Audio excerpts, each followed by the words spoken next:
Welcome to the WP Builds podcast, bringing you the latest news from the WordPress community. Now, welcome your hosts, David Wormsley and Nathan Wrigley. Hello there and welcome once again to the WP Builds podcast. You have reached episode number 319, entitled Thinking the Unthinkable, episode 4. Do we even need WordPress? It was published on Thursday the 23rd of March, 2023. Just a couple of bits of housekeeping before we begin. If you're into what WP Builds are doing, we would seriously appreciate some sharing. You can probably just go to wpbuilds.com, copy and paste that URL, share it on whatever social platform you're using. We also really appreciate any reviews that you leave on podcast player apps. So, for example, on the Apple podcast player, if you want to go in there and give us a review, that would be really helpful to us. We appreciate that very much. If you'd like to keep in touch with what we're doing, head to wpbuilds.com/subscribe and explore over there. And lastly, wpbuilds.com/deals is our deals page. It's like Black Friday, but every single day of the year. Go there and search and filter for your favorite WordPress deals. You never know, you might end up finding some money off. The WP Builds podcast was brought to you today by GoDaddy Pro. GoDaddy Pro, the home of managed WordPress hosting that includes free domain, SSL, and 24/7 support. Bundle that with the Hub by GoDaddy Pro to unlock more free benefits to manage multiple sites in one place, invoice clients, and get 30% off new purchases. You can find out more by heading to go.me/WP Builds. That's go.me/WP Builds. And truly, sincerely, we thank GoDaddy Pro for their continuing support of the WP Builds podcast. Okay, what have we got for you today? Well, another controversial episode in our Thinking the Unthinkable series. Do we even need WordPress? Well, it's interesting territory for a WordPress-based podcast, isn't it? But it really has got some meat on the bones here. Do we need it? Are we reliant on a CMS that in many cases is just too much for our needs? If you've got a simple brochure site, David's experienced recently the idea of flattening, learning HTML and CSS over again, getting into JavaScript, getting back to the W3C standards. And in this way, he's discovered a whole new lease of life. Perhaps you do need WordPress. I certainly think that's the side I fall on the argument. But have a listen. Give us some comments if you've got any thoughts on it. We'd really appreciate it. Perhaps there's something in here which would make you think, maybe WordPress isn't something I need to use every single time. I hope that you enjoy it. Welcome to the 4th episode of our Thinking the Unthinkable series, where we attempt to understand controversial opinions on WordPress and web design. Today's topic is, do we even need WordPress? Nathan, you added this title, so please explain yourself. Well, it's not going to be quite as funny saying it for the second time, because just so that you know, we tried to record this episode and it all went wrong. But my hysterical joke at this point was, yes, you need WordPress. That's the end of the episode, but it kind of falls a bit flat now that I'm using the same joke. But yes, of course you need WordPress, because it's WordPress. It's what I've used forever. I absolutely love it. I love all sorts of things about it.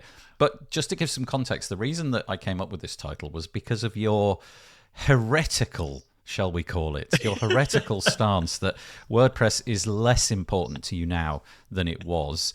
You can explain yourself and, bow and scrape and prostrate yourself during the course of this episode. But yeah, you've definitely had a change in the way that you use WordPress, and WordPress itself has become almost like of secondary importance. And again, I'm sure you'll explain that as this episode goes along. But for me, it really is a complete no-brainer. I think it just saves me so much time.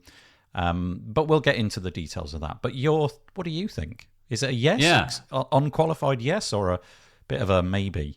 Well, for me, it's handy, I think, now, rather than needed. So I have shifted quite a lot. So 16 years of doing nothing but making sites with WordPress, I thought it's kind of towards the end of last year, I needed to not have this dependency and have other options. And actually a little bit because of the fact that once you end up in WordPress, you're in that community. I learned so much about the plugins and other things that are going on in that, and get slightly away from other things that are happening, other specifications that's coming out of the W3C. So I thought it was time to kind of move on with that. And then there's also some business things as well, just trying to differentiate myself from, a growing number of people who are just jumping on WordPress. So, yeah, so it's been interesting. It's been... so now I've got a slightly different perspective. So for anyone who doesn't want to listen to all of this, because there's enough people who do need WordPress for two middle-aged men to chat about it for about yeah, exactly. Yeah, that's 45 minutes. Yeah, but I would just say, David, though, at this point, during the course of recording these podcast episodes, we've been going now since 2016, so we've got a fair few under our belt. All I'm saying, David, is you've had these revolutionary ideas before, haven't you? You've had these changes in direction before. All I'm going to say is, if we did this episode again in a year, I don't know. Yeah, well, that's the interesting thing. I mean, I'm in some ways, I don't think I've known WordPress as well as I have at present. But trying to move away a little bit from dependency on it has actually got me using perhaps some of the more core features of WordPress. But we'll get into that. So, Can I just outline my decision making around WordPress? So essentially, the reason I think it's a no-brainer is because, firstly, it's a CMS. Really, I guess if you're into building websites, substitute WordPress for whatever weapon of choice that you're going to use. It may be Joomla or Drupal or whatever. They all do that job. And that's what got me into CMSs at the beginning. It was just I was learning to use PHP. And so I was learning to, if you like, build my own CMS, even though I didn't really realize that's what I was doing. It was creating login forms, and it was creating things like user permissions. And I just thought to myself, okay, there's quite a lot of scope for me to go wrong here. Things typically did go wrong. I'd try writing the PHP for such and such a thing, and usually it would go wrong, and I'd have to figure out what was going on. And then onto my horizon came these new things, these CMSs, which really didn't exist before. So Drupal and all of those things. And I just thought, this is great. All of the things that are really dull to do, yeah, I've got them already out of the box. I don't need to do that, and I can now concentrate on the thing which is of real interest to me, which was putting pixels on a page and having an ability for users to log in and create their own website. So that really is the core of it for me. And WordPress is the one that I've chosen and stuck with. And I think at the minute that's really an argument of numbers. It's got the biggest crowd. It's got the most plugins. So the functionality that I can drop in without having to be an expert is enormous. 60,000 plus plugins and countless themes, and there's lots of change all the time. So it keeps me interested in that way. So yes, for me, it's a complete no-brainer. Yeah, and it kind of makes sense because you're not doing the client work in the way that you would have done before, and it so well that I can never see any issues. So I guess what's happened with me is trying to find my feet in the business. So when I first did it, I mean, the most exciting thing about WordPress is it allowed me into the world of the dynamic web. It allowed me to do things like memberships and e-commerce and stuff like that, which was just impossible before. There was nothing out there really other than that. And that's kind of been the link in for me. As I've gone on, and really it's because of the client focus, a lot of clients have very static sites, and I've found myself reaching this point where some plugins are starting to fail. They haven't had updates for 7 to 8 years. And then there's it's really coming to the fore that they need quite a significant change on their website, and actually what's mostly been outputted is a static site. So the CMS side, all of the great things that he brought that excited me and brought me in the first place, are often not needed for many of my client jobs. So that's largely where I started looking at it, going, well, this is too much code for what they need. So is it a function then? Actually, before we get into that, just explain, for anybody that doesn't know, just explain what your new direction is, your new sort of modus operandi, the nature of the types of sites that you're going to be building and the kind of clients that you're going to be looking for? Yeah, so most of them have been static, and then some of them may have some blog element to it, and that's fine, but nothing as complex as e-commerce or memberships or learning management systems or anything like that. So I'm away from that. Now I realize that really the only sort of dynamic part I need of CMS is something that will maybe create, multiple blog type posts or post types, if you like, for maybe products that aren't to be sold on the website. And because of that, and because of the maintenance of having the CMS, on top of it, realizing that most people who I gave access to the CMS, which is what most clients wanted at a certain point, are not using it, or if they do use it, they can create some problems where it might have been better for me to have just done it for them. Suddenly made me think, actually, I don't need WordPress so much. It was convenient for me. It's not necessarily convenient for a lot of the clients I'm dealing with. So yeah, it led me down a whole different approach of, well, how can I make static sites again? Because I haven't done that since 2006. So okay, so it's a product of the kind of websites that you now want to build, which is at the exclusion of lots of different things. So yes, in many ways, we've got a lot of commonality there, because I gave up on building e-commerce sites a long time ago just because I was busy enough, and they were the ones that caused me the most anxiety. I'm sure we can all identify with that. There's more things to go wrong, and there's less things to it's just difficult. It's just more difficult. So I decided to quit that. And it sounds like you're the same. You don't want to be involved in the LMS, the membership sites, the e-commerce sites. You just want to be building brochure sites, basically. And because of that, you're not constrained by needing the site to be interacting with a server. So long as the site's been built and the HTML is in existence and the CSS and JavaScript are somewhere, that's fine with you. Yeah, exactly. But there was also the element of, well, if I'm going to look after a client long term, what they need today might not be what they need in the future. How would you then bring in, let's say they did decide at some point around that site they needed membership or learning management or e-commerce, how would I do that? And that's been the difficult thing. This is where do I need WordPress? I thought, if I need to do that, I probably do. But I think these days, and this is where we've got more options than this, there are better APIs that if you're skilled enough, or somebody skilled enough to be able to add that in, you can add it into your basic static site. So that was my rationale, thinking that, okay, if the client now doesn't need anything more than a basic static site, I can build those a lot more simply and also polish up my skills, which I've got out of touch with. But I need a route in so someone could add in an API if I don't put them on WordPress. So that's been my kind of journey with it. But one of the odd things is it taught me about all of the new Jamstack static site generators out there, and there are a whole bunch of them, and some are growing to become ever more popular, and some are already starting to decline. So it's led me in an odd situation to think I'm turning WordPress into my own static site generator. Yeah.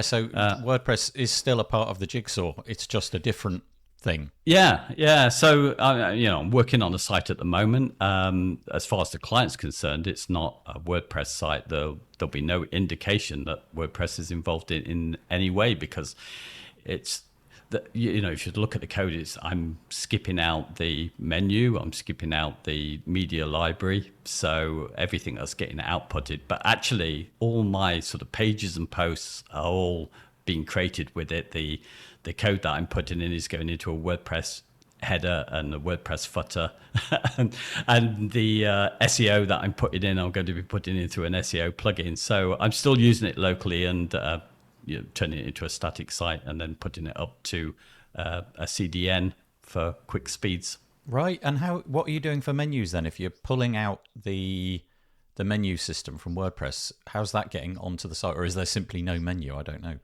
No. So, well, I mean, again, we're still reliant on IAM to make this work. Some WordPress plugins, so WP Codebox has particularly helped me at the moment, because if I want to do sort of hand coding, if I want to hand code the menu section and put it permanently in the header, I can do that within a plugin like that, which allows me to write HTML and CSS as I would do if I was using VS Code, turn it into a short code, stick it into the header of the theme that I'm using, and then I'll just change the menu items manually as I need them, but it's going to be represented across the whole of the site. Whereas if you needed to do this with one of the static site generators, they've got the ability to be able to do that kind of stuff. You could create your own sort of templated areas. But I know WordPress, and it's so easy to do it. Yeah, yeah. So it's a really interesting, experiment for me at the moment. Just doing this first client site and the WordPress theme. I've learned how to create that, which I tried doing that years back, 2007, when I first got into WordPress. I did it. I've moved on further, so it's a very odd situation, because in some ways I'm so detached from the WordPress in it, but I've learned more about WordPress. Did the whole Gutenberg thing, because a lot of people, I think, really started to look at WordPress with a different, through a different set of spectacles when that happened. There were a lot of people that were really cross about that. There were a lot of people that thought it was mismanaged. They didn't want their CMS being upended in the way that it was and changed so radically. Do you sort of see that as a moment in time where that painful distraction, if you like, got in the way and made you start to rethink? Because I know you didn't and still don't use it really, do you? No, I don't. It's kind of easy to blame it all on Gutenberg. It certainly did prompt me to start looking, but in some ways there was already the question about whether WordPress was right for all clients, and I think it's not. As I say, there's some people who are shocked now that 7 years on that they're going to have to invest on something because plugins have died. And I think plugins have become much more commercial. There's been a lot of acquisitions, lots of changes going on with big plugins that you rely on. And that's something that when the client jumps on board with WordPress, they have to know that they do lose that control over their website. Whereas if you hand them over a HTML and CSS website, literally anyone could take that and they could take it off and add in APIs as they wanted. They could just manage it locally. They could do the same as what I'm doing, using WordPress locally and flattening the site. So it's interesting because that exact argument is the one that's the opposite, isn't it? People use the argument, oh, it's an open source CMS. Any developer can come on and take it. If a plugin shuts down, you can get another plugin or fork the code and do it yourself. So it works in two directions, that, doesn't it? But I can see if you've got basic requirements, then it makes sense. But you are still using WordPress. You haven't completely decoupled yourself. And presumably, is that because you're not quite at the point where you can do all of these things yourself, and WordPress still bridges that gap? No, it's just because actually at the moment it seems like the most stable static site generator for me. Interesting. It's because there is this Jamstack movement where there are a lot. Astro was one that I was particularly interested in, which would allow you, working in something like VS Code, to put in a section and add in a CMS as well, of course, if you wanted to with it. And so I'm kind of combining it, but ultimately I've decided that, well, for what I need, I just need some place to organize my code. So if I want, I don't feel comfortable writing a whole page out if there's lots of different units like sliders or galleries and stuff like that. It's a lot of code on one page. WordPress allows me, with its short codes, and to be able to sort of section that off with something like WP Codebox into different files and organize it around WordPress. I haven't found an alternative to that. Okay. That I trust, that's been around for a long time. And the stuff that I'm now using in WordPress is the stuff that, from how I understand it, from what Matt Mullenweg's kind of answers have been when people have said, well, does the whole of WordPress need to go to React, the old PHP structure? That's underpinning it. And he's never thought that's needed. So I think all the stuff I'm using in WordPress is more stable than anything else at the moment. So yeah, that's really interesting. The whole Gutenberg thing, as you know, I've loved it from the get-go because it fitted me perfectly. In fact, in many ways, it came about at exactly the right time. There was this moment where I was getting more into podcasting and less into building client sites. I'm still doing tons with WordPress. I'm addicted to it. But it didn't really matter quite as much to me that there was this new editor because there were less and less clients to care about that. So I've been following along very closely. I really like it, but I do realize that it was a massive distraction. And if you had if you had an agency with a roster of hundreds of clients and you suddenly got this ticking time bomb of the old way of editing is going to be dying at some point very soon, I can imagine how galling that was. And I know for a fact that a lot of people jumped ship and moved away. And so, the thing that we're asking here is, do we even need WordPress? For a lot of people, that moment in time, they went from a yes to a complete no and just removed themselves from it. I think, and where Gutenberg really comes into it for me is this, because previous to that, I'd followed, if you like, what clients were asking for, which was an easier way to edit their sites than what I was using before with Genesis. So they wanted more control. So we moved into page builders. Now, then you end up with a problem. It's like, well, Gutenberg effectively is much more like a page builder. And if you're going to train to do that, you're going to have to jump on board with it. But the problem with Gutenberg, then you make your clients the guinea pigs for the changes in Gutenberg. Right. And that's not what they wanted when they wanted a page builder. They wouldn't be able to cope with the changes that have come with Gutenberg. So in some ways, it was one of these defining moments where I only jumped on the page builders to make it easy for clients. Gutenberg won't make it easier for people unless they're really into that, because it's going to change on them and they're going to have no control over it. So... Yeah. So that was the defining moment. And that's really when the big question comes, well, how many of my clients so far have actually needed a CMS? And the reality is, well, not many, because when you've tried to safeguard against all the things they can do wrong, let's say they're adding a post in, they need to know to upload an image that's not too heavy to slow it down. Okay, you can guard against it. They need to know to put the right kind of SEO in. They need to know how to mark up headers and sections so it's quite readable. They need to know that image is going to work on all devices. And that's an awful lot for them to know, in addition to having the technical side of any changes that might happen to the CMS. So mostly I came to the conclusion, well, it's just quicker for you to give me a Google Doc with your words on it and maybe some images, and I'll stick it up for you. Yeah, I can completely see it. It does make an awful lot of sense. And you're completely right. Well, that's my experience anyway, about the clients that say that they need a blog or different custom post types or whatever, and then never make use of it. That was my experience, and I don't know what the listeners will be thinking of this. Maybe we're just really peculiar in that respect, but I would always offer the option for the blog, and they would always bite my hand off. That was a crucial part of it. Yes, we're going to have this really, really effective SEO strategy. We're going to write loads of blog posts, and almost 100% of the time, that turned out to be mere fantasy. As soon as the project was finished and I'd been paid and we'd handed the site over, maybe one or two got written in that sort of flurry of interest about the website. Oh, look, we've got a new website. We're telling everybody about it. So shouldn't we put some new content up there? Go back in a year's time. It hasn't been touched for, 9, 10, 11 months. So the CMS portion really wasn't needed, and it could have been a flat site.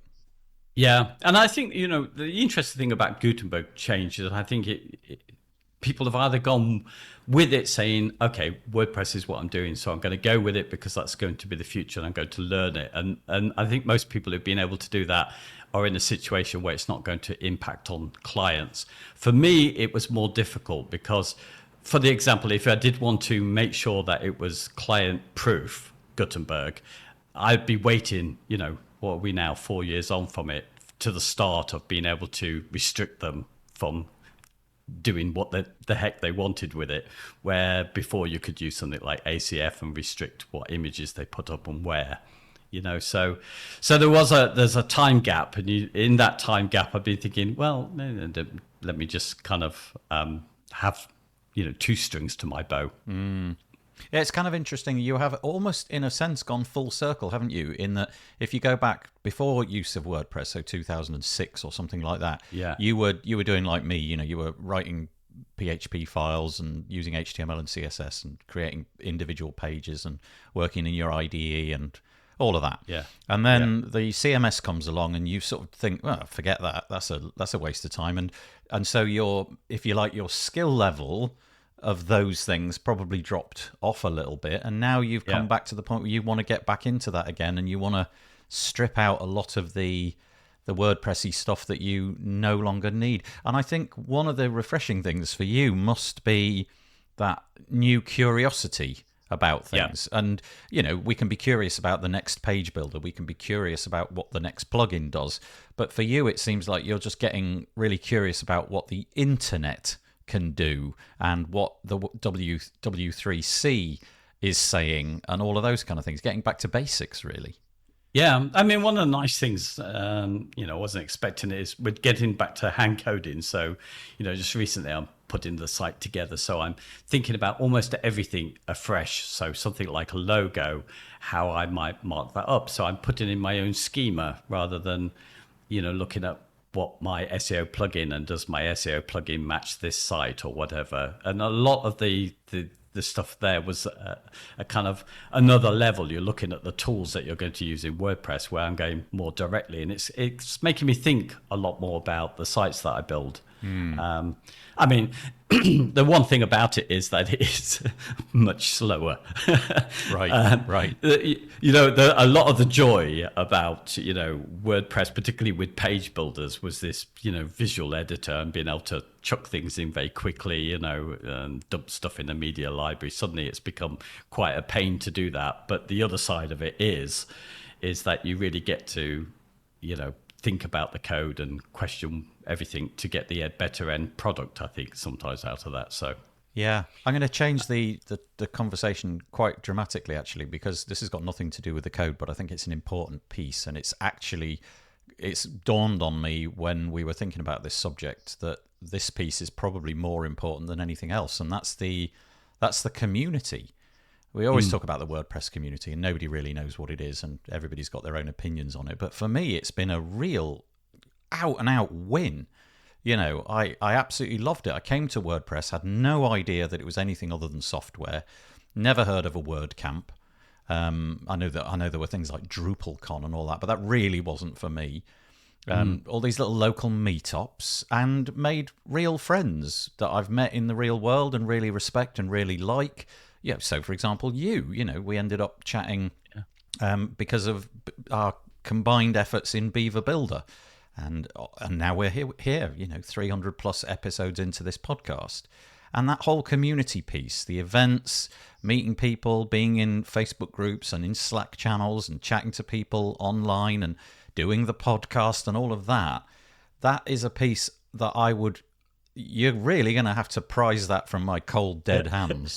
That has become such a key part of who I am and what I want out of life, that stepping away and saying I'm never using WordPress again, that seems so difficult to take on that level alone. In a sense, it would be a bit like me falling out with my family and saying I never want to see you guys again.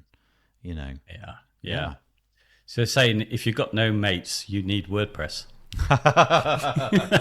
Yeah, that's basically it. That's what happened. No, it's true. I obviously, there's people in my local community and I love and respect and enjoy their company and all of that, but this has added a whole different layer to the cake. It's broadened my horizons. I've met people from all over the world. Turns out a lot of them I'll probably never meet in real life. Doesn't really matter. I can enjoy their company because of the wonders of Zoom and all of that kind of thing. And I've just really enjoyed it. It's made me a better person. It's given me different perspectives. And whilst for many people that might be utter piffle, and you might be listening to this thinking, I don't want to be any part of that. It's not such a big deal. For me, it really is. That's for us, I guess, as people who work in the industry. That's the benefit. It's zero benefit for most clients, I would guess. Right. Yeah. Yeah. Oh, yeah. And Completely. That's a selfish. That's a selfish motive of mine. Yeah, you're absolutely right. But then again, I guess in a way, it's no more selfish than you deciding I don't want to touch WordPress for this kind of client. I want to do it all myself. It's just a thing you want to do, right? Yeah, exactly. Maybe not, because there is definitely benefits for your clients. So yeah, maybe that wasn't the best parallel, but you get my point. I mean, I guess the main benefit for a client is if they can bear the fact that it'll take a little bit longer to build the site. It has got a lack of dependency. They can take it to anybody, not just a WordPress specialist, and they can. I mean, in theory, it's never going to break, so they don't need to update it, and their money can be spent on other things, if you like, for the updates rather than what we have to do in terms of providing care plans for WordPress. So there's a lot of benefits to them, but there's not the ease. That's really what I think brought most people to WordPress. Is it allows you to download a plugin or a theme that can do things that you can't do. Does the community piece, does that speak to you though? Do you have that same desire to be in that community and a sort of feeling that if you move away from it, there'll be some sense of loss there, or is it just it is the software and the community bit? It's kind of fun, but whatever, I can move on and whatnot. Yeah, but I think my entry into the community was particularly with one page builder, which, if you like, is at risk from WordPress itself. So that's mainly where I got my sense of community. I do sense it there, but also, with all big communities, and it's huge, isn't it? We've got lots of different elements, and particularly, the community is very much, WordPress is the center for commercial activity. So there's some bits of the community I don't like, but I do like the fact that there is this, that kind of central thing. I think being in WordPress has given me, like I say, friendships with you and other people that I've met are quite good friendships now. Yeah, that wouldn't have been there without WordPress, without a doubt. Yeah, yeah. The thing about that is it's you could argue if you remove WordPress, it doesn't remove your friendships, does it? But for me, no. I think it's the prospect of being continually able to talk to those people about something that I like. So obviously, if I stopped using WordPress and tried to communicate with those people, because that friendship is often around WordPress, we'd maybe run out of things to say, if you know what I mean. I know there's other communities out there. There's PHP communities and Laravel communities and React communities and all of that. But I wrote in the show notes, I'm not convinced it'll be made up of the same broad church of people. Yeah. I wrote here somewhat condescendingly, I don't even know if I want to read this out. I suspect that it's going to be full of unwashed nerds who only can spot a joke if it's got the word Star Trek in it. Yeah, there's something in that, but also maybe a reason as well for why you don't need WordPress, or certain people don't need WordPress. I think what happens, and it's happening with me, is a little bit like that. I would say there are more developers who are moving towards the Jamstack thing, and I think there are more of your regular public who want to make websites themselves coming into WordPress. So there's a switch in the nature of the community. When I was first in WordPress, it was a lot of serious developers who I looked up to, who built some of those early plugins. And a lot of those have disappeared now, gone down other developer routes. So I think there has been a shift. Yeah, it definitely has changed, and like we said earlier, I think the impetus in some cases is just sort of burnout. They're not interested in the project anymore, and there's a few notable examples that we could point to who definitely removed themselves at the point of Gutenberg. But yeah, I just thought that was an interesting thing. So the software is of great interest to me. It's for its utility, but I wrote in the show notes the glue that keeps the whole thing of interest to me is the community. I do love that. I really do. Yeah.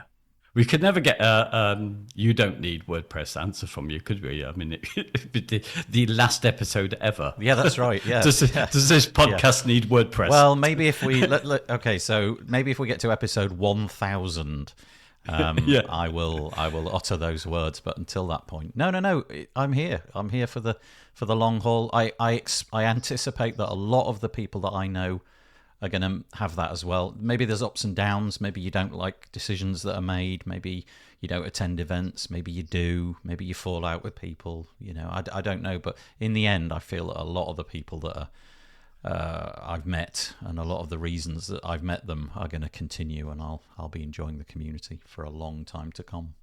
Yeah, I think it's a different. I think it's an ever-changing. As I say, I think it's shifted out. I think a lot of the developers will have gone the Jamstack route because they'll be interested in the new JS stuff, which maybe keep them in WordPress as well, but they'll just be interested in new approaches, and we'll move on. And more people, WordPress becomes ever more accessible to people, so it's going to pull in different people. So I think mainly I've got to a certain point where I thought I'd better just be a bit better at the essentials of my job and get a bit back to code. So it's led me more to following where developers are going. Okay, right. Maybe we should wrap this episode up. But here's the question. Right, you've got three choices. You've got yes, no, or yes. No. Sorry, you've got three choices: yes, no, or maybe. Do we need WordPress? Actually, I would have to say no. No, go. You're not. I'm going to have to say no. I'm going to say no, but it's very handy. Okay, I'm going to say yes because it's great. Okay, that's that one done. Where are we going next time? Next time we're going to talk about clients. Get away from WordPress for a moment and talk about how website clients are impossible. It's completely going to be brilliant. I will see you in a couple of weeks. Okay then. Bye. Well, I hope that you enjoyed that. Certainly an interesting subject for a WordPress-related podcast. Do we even need WordPress? Maybe it gave you some food for thought. Stability, maintenance, control, costs. Do I need this if it's just a simple brochure site? Could I get back to static site generation? All of these different things. If you've got any thoughts, head over to the wpbuilds.com website, search for episode number 319, and leave us your comments there. We would really appreciate that. Alternatively, wpbuilds.com/Facebook and search for the episode in our Facebook group. The WP Builds podcast is brought to you today by GoDaddy Pro. GoDaddy Pro, the home of managed WordPress hosting that includes free domain, SSL, and 24/7 support. Bundle that with the Hub by GoDaddy Pro to unlock more free benefits to manage multiple sites in one place. Invoice clients and get 30% off new purchases. Find out more by going to go.me/WP Builds. And we sincerely thank GoDaddy Pro for their ongoing support of the WP Builds podcast. Okay, we'll be back next week. We'll have a podcast episode on Thursday. It'll be an interview. We'll also have our This Week in WordPress show live, 2 p.m. UK time. I'm sure that if you show up, you'll enjoy dropping into the comments. You can even give us a weather report, which seems to be becoming the way to correspond at the beginning of that show. It'll also be coming out as a podcast episode on Tuesday. Head over to wpbuilds.com/subscribe to be updated. That's all I've got for you this week. I hope that you stay safe and have a nice week. I'm going to fade in some cheesy music. So, bye-bye for now.